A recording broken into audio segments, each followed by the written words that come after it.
Okay, next one, very important one. ಇದು ನಿಮ್ಮ study material ಅಲ್ಲಿ ಇಲ್ಲ, ಹಾಗಾಗಿ ಚೂರು ಡೀಟೇಲ್ ಆಗಿ ಇದೆ, ಬರ್ಕೊಳ್ಳಿ. ಅವೆರಡು ಟಾಪಿಕ್ ಏನೇನಂತ ಅಂದ್ರೆ ಕಾನ್ಸೆಪ್ಟ್ ಆಫ್ ಡಾಮಿನೆನ್ಸ್ ಮತ್ತೆ dominance as product of a particular phenotype ಅಂತ. Concept of dominance and dominance as a product of a particular phenotype. Dominance ಅನ್ನೋದು a product of a particular phenotype ಅಲ್ಲಿ ಇರುತ್ತೆ, ನಾಟ್ ಇನ್ ದ ಹೆಟ್ರೋಜೈಗಸ್ ಅಥವಾ ಹೋಮೋಜೈಗಸ್ ಅಲ್ಲಿರಲ್ಲ ಅಂತ ಹೇಳುತ್ತೆ. Dominance is A product of a particular phenotype. Concept of dominance ಏನ್ ಹೇಳುತ್ತೆ? Okay, ಈಗ ನಾವು ಇಲ್ಲಿವರೆಗೂ ಲೈಕ್ ಏನೇನ್ ತಿಳ್ಕೊಂಡ್ವಿ. ಇನ್ನ gene is the hereditary unit.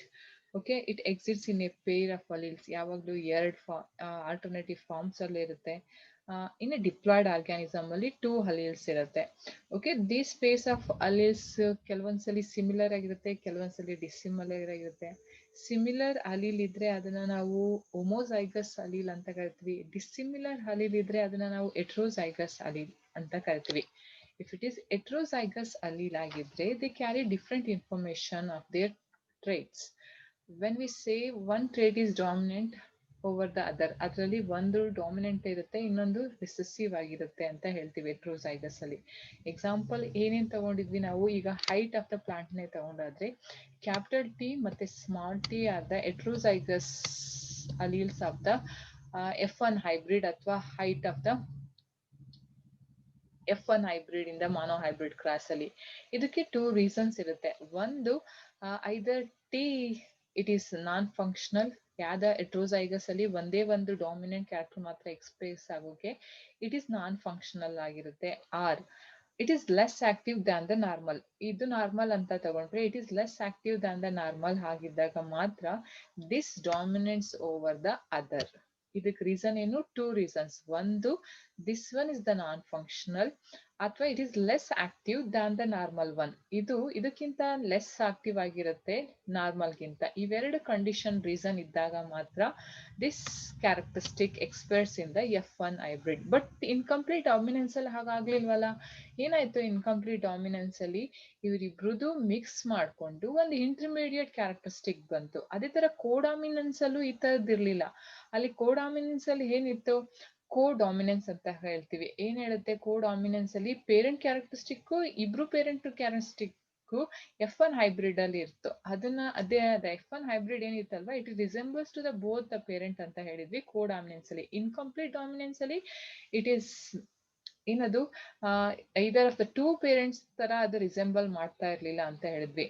But according to Mendel law of dominance ಪ್ರಕಾರ ಹೆಟ್ರೋಜೈಗಸ್ ಕಂಡೀಷನ್ ಅಲ್ಲಿ 1 ಕ್ಯಾರೆಕ್ಟರ್ ಮಾತ್ರ ಎಕ್ಸ್ಪ್ರೆಸ್ ಆಗುತ್ತೆ. ಅದು ಯಾವ್ದು? ಡಾಮಿನೆನ್ಸ್ ಕ್ಯಾರೆಕ್ಟರ್ ಅಂತ ಹೇಳಿದ್ವಿ. ಅದು ಏನಕ್ಕೆ ಅಂತ ರೀಸನ್ಸ್ ನಾವು ನೋಡೋಣ. ದ ಕಾನ್ಸೆಪ್ಟ್ ಆಫ್ ಡಾಮಿನೆನ್ಸ್ ಅಲ್ಲಿ let us assume that normal ಅಲ್ಲಿ ನಾರ್ಮಲ್ ಎನ್ಸೈಮ್ ನ ಪ್ರೊಡ್ಯೂಸ್ ಮಾಡುತ್ತೆ. ಅದನ್ನು ನಾವು ಸಬ್ಸ್ಟ್ರೇಟ್ ಎಸ್ ಅಂತ ಹೇಳ್ಕೊಳ್ಳೋಣ. ನಾರ್ಮಲ್ ಹಲೀಲ್ ಅಂದ್ರೆ ಟಿ ಅನ್ನೋದು ಸಬ್ಸ್ಟ್ರೇಟ್ ಎಸ್ ನ ಪ್ರೊಡ್ಯೂಸ್ ಮಾಡುತ್ತೆ. It results in the height of the plant, tall plant ನ ಪ್ರೊಡ್ಯೂಸ್ ಮಾಡುತ್ತೆ. The modified allele could be responsible for the modified ಮಾಡಿದ್ರೆ, ಇದನ್ನ modified ಮಾಡಿದ್ರೆ ಅದರಲ್ಲಿ 2 ಚಾನ್ಸಸ್ ಇರುತ್ತೆ, 3 ಚಾನ್ಸಸ್. ಒಂದು, ನಾರ್ಮಲ್ ಅಥವಾ ಲೆಸ್ ಎಫಿಷಿಯಂಟ್ ಎನ್ಸೈಮ್ ನ ಪ್ರೊಡ್ಯೂಸ್ ಮಾಡುತ್ತೆ, ಅಥವಾ ನಾನ್ ಫಂಕ್ಷನಲ್ ಎನ್ಸೈಮ್ ಇರುತ್ತೆ, ಅಥವಾ ನೋ ಎನ್ಸೈಮ್ ಅಟ್ ಆಲ್. ಇಷ್ಟು 3 ರೆಸ್ಪಾನ್ಸಸ್ ಆಗುತ್ತೆ ಮಾಡಿಫೈಡ್ ಅಲೀಲ್ ಆದ್ರೆ. ಯಾವುದು ಮಾಡಿಫೈಡ್ ಅಲೀಲ್ ಅಂದ್ರೆ ಹೆಟ್ರೋಜೈಗೋಸಿಟಿ ಆದಾಗ 3 ಚಾನ್ಸಸ್ ಆಗುತ್ತೆ. ದ ಪ್ರೊಡಕ್ಷನ್ ಏನ್ ಫಾರ್ಮೇಶನ್ ಆಗುತ್ತಲ್ಲ, ಎಸ್ ಅನ್ನೋದು ಏನ್ ಪ್ರೊಡ್ಯೂಸ್ ಆಗುತ್ತಲ್ವಾ, it depends on 3 possibilities. First one, the normal ಅಥವಾ ಲೆಸ್ ಎಫಿಷಿಯಂಟ್ ಎನ್ಸೈಮ್. ಇದ್ರಲ್ಲಿ ಇದ್ದಾಗೂ ನಾರ್ಮಲ್ ಪ್ರೊಡ್ಯೂಸ್ ಮಾಡುತ್ತೆ, ಯಾಕಂದ್ರೆ ಟಿ ಪ್ರೊಡ್ಯೂಸ್ ಮಾಡುತ್ತಲ್ವಾ, ಹಾಗಾಗಿ. ನಾನ್ ಫಂಕ್ಷನಲ್ ಎನ್ಸೈಮ್ ಯಾವುದು? ಇವ್ರು ಏನು ಪ್ರೊಡ್ಯೂಸೇ ಮಾಡಲ್ಲ, ಅಥವಾ ನೋ ಎನ್ಸೈಮ್ ಅಟಲ್, ಎನ್ಸೈಮ್ನೇ ಪ್ರೊಡ್ಯೂಸ್ ಮಾಡದೇ ಇದ್ದಾಗ ಹೆಟ್ರೋಜೈಗೋಸಿಟಿಯಲ್ಲಿ ಟಿ ಕ್ಯಾರೆಕ್ಟರಿಸ್ಟಿಕ್ ಮಾತ್ರ ಬರೋಕೆ ಕಾರಣ these are the reasons. Okay, in case the first case ಅಲ್ಲಿ the modified allele equivalent to the unmodified allele. modified allele ಇದರಲ್ಲಿ ಟಿ modified allele, ಇದರಲ್ಲಿ unmodified ಅಂದ್ರೆ ಇದು. okay, it is equivalent to modified allele. ಯಾಕೆ modified allele ಆಗುತ್ತೆ ಅಂದ್ರೆ it will produce the same phenotype. yes, tall plant ಅದು same phenotype ನ produce ಮಾಡುತ್ತೆ. result in the transformation of substrate. yes, transformation S ಅನ್ನೇ ಅದೇನ್ ಮಾಡುತ್ತೆ ಪ್ರೊಡ್ಯೂಸ್ ಮಾಡುತ್ತೆ. Such equivalent allele pairs are very common. Okay, ಹಾಗಾಗಿ ಇದು ಏನು ಟಿ ಟಿ ಅಂತ ಏನಿರುತ್ತಲ್ವಾ ಅದಕ್ಕೆ ಈಕ್ವಲೆಂಟ್ ಪೇರ್ ಆಗಿರೋದು ಕಾಮನ್ ಎಸ್ ನ ಪ್ರೊಡ್ಯೂಸ್ ಮಾಡುತ್ತೆ. ಯಾವುದು ಯಾವಾಗ ಪ್ರೊಡ್ಯೂಸ್ ಅನ್ಮಾಡಿಫೈಡ್ ಆಗಿರುತ್ತಲ್ವಾ ಅದು ಈ ಟಿ ಅನ್ನೋದು ದ ಸಬ್ಸ್ಟ್ರೇಟ್ ಎಸ್ ನ ಪ್ರೊಡ್ಯೂಸ್ ಮಾಡೋದ್ರಿಂದ ಅಲ್ಲಿಂದ ಬರೋ phenotype it resemble the parent, one of the parent ಗೆ ರಿಸೆಂಬಲ್ ಆಗುತ್ತೆ. But if the allele produces, if the allele ಏನಿರುತ್ತಲ್ವಾ this allele produces non functional enzyme ಅಥವಾ no enzyme. Non functional enzyme ಅಂತ ಅಂದ್ರೆ ಆ ಎನ್ಸೈಮ್ ಏನು ಫಂಕ್ಷನ್ ಮಾಡೋದೇ ಇಲ್ಲ. ಎಕ್ಸಾಂಪಲ್ ಇದು ಒಂದು ಸ್ಮಾಲ್ ಎಸ್ ಅಂತ ಸಬ್ಸ್ಟ್ರೇಟ್ ನ ಪ್ರೊಡ್ಯೂಸ್ ಮಾಡುತ್ತೆ, ಇದು ಎನ್ಸೈಮ್ ಪ್ರೊಡ್ಯೂಸ್ ಮಾಡಲ್ಲ, ನಾನ್ ಫಂಕ್ಷನಲ್. ಅದು ಎಸ್ ಅನ್ನೋದನ್ನ ಏನು ಸಬ್ಸ್ಟಿಟ್ಯೂಟ್ ಮಾಡಕ್ಕಾಗಲ್ಲ ಆ ಜಾಗಕ್ಕೆ, ಆವಾಗ ಫಿನೋಟೈಪ್ ಅಫೆಕ್ಟ್ ಆಗುತ್ತೆ. ಯಾವಾಗ ಇಂದ ಹೆಟ್ರೋಜೈಗಸ್ ಕಂಡೀಷನ್ ಅಲ್ಲಿ ಇನ್ನೊಂದು ಹಲೀಲ್ ಇರುತ್ತಲ್ವಾ ಅದು ಯಾವ ಎನ್ಸೈಮ್ ನು ಪ್ರೊಡ್ಯೂಸ್ ಮಾಡದೇ ಇದ್ದಾಗ ದ ಫಿನೋಟೈಪ್ ಇಟ್ ಇಲ್ ಅಫೆಕ್ಟ್.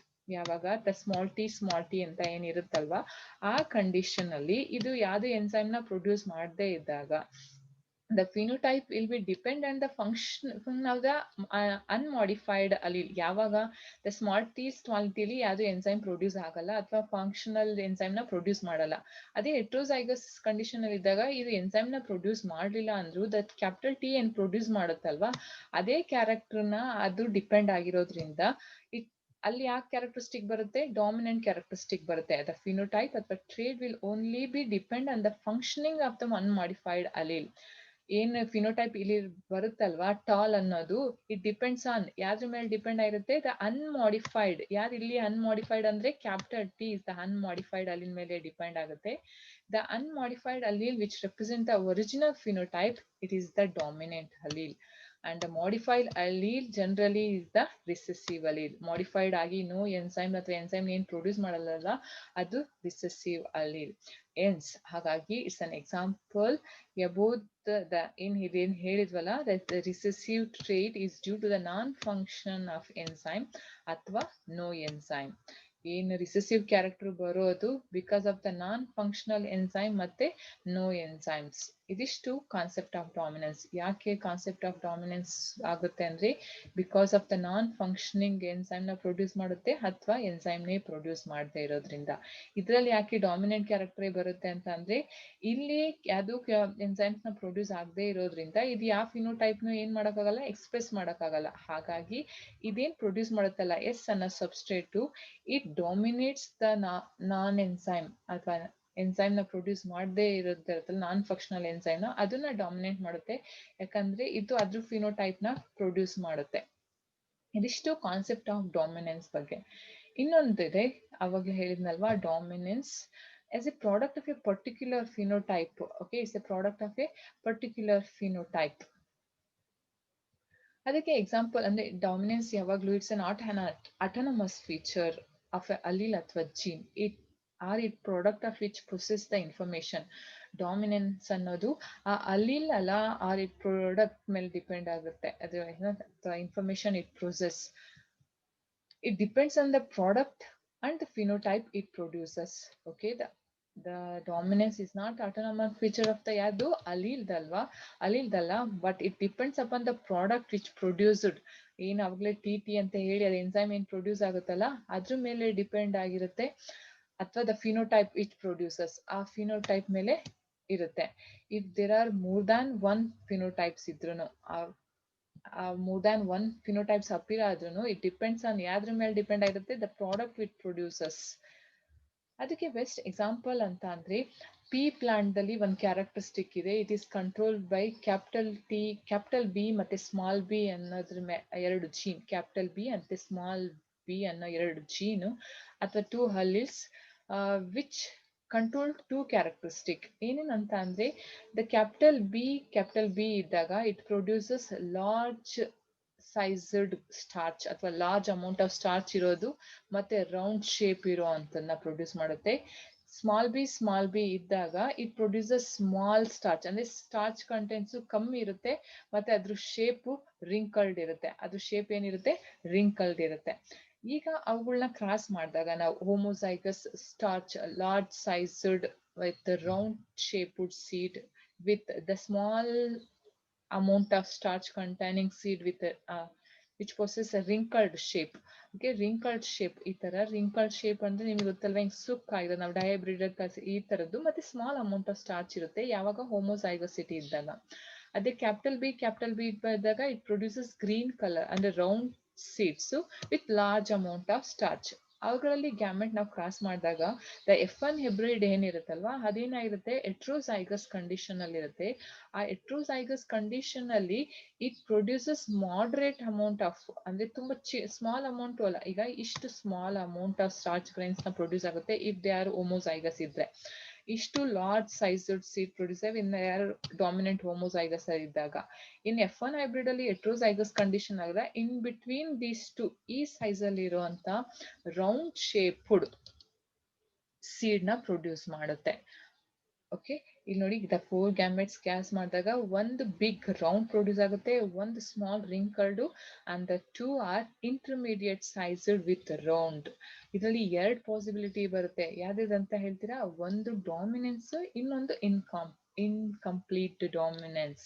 ಇಂಟರ್ಮೀಡಿಯೇಟ್ ಸ್ಟೇಜ್ ಅಂತ ಅಂದ್ರೆ ಅದರಲ್ಲಿ ಅದು ನಾವು ಇನ್ಕಂಪ್ಲೀಟ್ ಡಾಮಿನೆನ್ಸ್ ಹೇಳಿದ್ವಲ್ವಾ, ಅದು ಇದೆ. ಮತ್ತೆ ಇದು ನಾವೇನಾದ್ರೂ ಅದ್ರದ್ದು ಶೇಪ್ ನ ತಗೊಳ್ಳೋದಾದ್ರೆ ಇಟ್ ಪ್ರೊಡ್ಯೂಸಸ್ ರೌಂಡ್ ಮತ್ತೆ ರಿಂಕಲ್. 1:1 ಅಲ್ಲಿ ಅಂದ್ರೆ 3:1 ಅಲ್ಲಿ ರೌಂಡ್ ಬರುತ್ತೆ, 1:2:1 ಅಲ್ಲಿ ಅದು ಸ್ಟಾರ್ಚ್ ಗ್ರೈನ್ಸ್ ನ ತೋರಿಸುತ್ತೆ.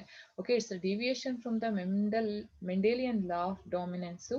ಏನಂತ, the trait of seed shape follows the law of dominance and also the incomplete dominance ನ ಫಾಲೋ ಮಾಡುತ್ತೆ. ಇದನ್ನ ನಾವು ಅಂದ್ರೆ ಒಂದೇ ಒಂದು ಜೀನು 2 ಕ್ಯಾರೆಕ್ಟರ್ ನ ಕಂಟ್ರೋಲ್ ಮಾಡುತ್ತೆ. ಈಗ ಬಿ ಅನ್ನೋ ಜೀನು ಒಂದು the size of the starch content ನ ಕೂಡ ಕಂಟ್ರೋಲ್ ಮಾಡ್ತಾ ಇದೆ, ಮತ್ತೆ ಶೇಪ್ ಆಫ್ ದ ಸೀಡ್ ನ ಕಂಟ್ರೋಲ್ ಮಾಡ್ತಾ ಇರೋದ್ರಿಂದ ಇದು ಪ್ಲಿಯೋಟ್ರೋಫಿ ಕೂಡ ಎಕ್ಸಾಂಪಲ್ ಆಗುತ್ತೆ. ಇದನ್ನ ನೆಕ್ಸ್ಟ್ ನಿಮ್ಗೆ ಪ್ಲಿಯೋಟ್ರೋಫಿ ಅನ್ನೋ ಒಂದು ವಿಡಿಯೋದಲ್ಲಿ ಹೇಳ್ತೀನಿ ನೋಡಿ. Starch synthesis in pea seeds is controlled by a gene capital B and small b. Homozygous dominant BB produces a large sized starch grains with a round seed. ಹಾಗೆ homozygous recessive they produce small sized starch grains with wrinkled seeds ನ produce ಮಾಡುತ್ತೆ. ಅದೇ heterozygous condition ಇದ್ದಾಗ they produces round seeds but the starch grains are intermediate. round seeds monohybrid class ಅಲ್ಲಿ ನಾವು ನೋಡಿದ್ವಲ್ವಾ ಅಲ್ಲಿ. ಅದೇ intermediate stage ಅಂತ ಅಂದ್ರೆ ಇಟ್ಸ್ ಇನ್ಕಂಪ್ಲೀಟ್ ಡಾಮಿನೆನ್ಸ್ ಅಲ್ಲಿ ಹೊಡೆದಿದ್ವಿ. If shape is considered as a phenotype, shape ನಾವು ಫಿನೋಟೈಪ್ ಅಂತ ಕನ್ಸಿಡರ್ ಮಾಡೋದಾದ್ರೆ ಅಲ್ಲಿ B and small B shows dominant recessives relationship. Dominance ಮತ್ತೆ ರಿಸೆಸಿವ್ ರಿಲೇಶನ್ಶಿಪ್ ನ ತೋರಿಸುತ್ತೆ. ಅದು ಲಾ ಆಫ್ ಡಾಮಿನೆನ್ಸ್ ನ ಎಕ್ಸ್ಪ್ಲೈನ್ ಮಾಡಿದ್ರೆ, ಇಫ್ ಸ್ಟಾರ್ಚ್ ಗ್ರೈನ್ ಏನಾದ್ರೂ ನಾವು ಫಿನೋಟೈಪ್ ಅಂತ ನಾವು ಕನ್ಸಿಡರ್ ಮಾಡಿದ್ರೆ ಕ್ಯಾಪಿಟಲ್ ಬಿ ಮತ್ತೆ small B shows incomplete dominance ನ ತೋರಿಸುತ್ತೆ. ಓಕೆ, ಇದಿಷ್ಟು ದ 2 ಡಿಫ್ರೆಂಟ್ ಕಾನ್ಸೆಪ್ಟ್ಸ್. ಒಂದು ಲಾ ಆಫ್ ಡಾಮಿನೆನ್ಸ್, ಇನ್ನೊಂದು dominance as a product of a particular phenotype. Dominance ಅನ್ನೋದು ದ ಪ್ರಾಡಕ್ಟ್ ಏನ್ ಪ್ರೊಡ್ಯೂಸ್ ಆಗುತ್ತಲ್ವಾ ಡ್ಯೂರಿಂಗ್ ದ ಗ್ಯಾಮೆಟ್ ಫಾರ್ಮೇಶನ್ ಅಥವಾ ಆಫ್ಟರ್ ಪ್ರೊಡಕ್ಷನ್ ಅಲ್ಲಿ, ಆಫ್ಟರ್ ದ ಜೀನ್ ಏನ ರಿಕಾಂಬಿನೇಷನ್ ಆಗಿ, ಟ್ರಾನ್ಸ್ಲೇಷನ್ ಆಗಿ, ಟ್ರಾನ್ಸ್ಕ್ರೈಬ್ ಆಗಿ, ಟ್ರಾನ್ಸ್ಕ್ರಿಪ್ಷನ್ ಆಗಿ, ಟ್ರಾನ್ಸ್ಲೇಷನ್ ಆಗಿ ಪ್ರೊಡ್ಯೂಸ್ ಆಗುತ್ತಲ್ಲ ಪ್ರೋಟೀನ್ ಅಮೌಂಟ್, ಎಷ್ಟು ಅಮೌಂಟ್ ಆಫ್ ಪ್ರೋಟೀನ್ ಪ್ರೊಡ್ಯೂಸ್ ಆಗುತ್ತಲ್ವಾ ಅದ್ರ ಮೇಲೆ ಫಿನೋಟೈಪ್ ಡಿಪೆಂಡ್ ಆಗುತ್ತೆ ಅಂತ ಈ dominance as a product of a particular phenotype ಹೇಳುತ್ತೆ. ಓಕೆ, ಇದಿಷ್ಟು ದ ಲಾ ಆಫ್ ಡಾಮಿನೆನ್ಸ್ ಅದೇ deviation from the law of dominance, concept of dominance ಮತ್ತೆ dominance as a product of a particular phenotype.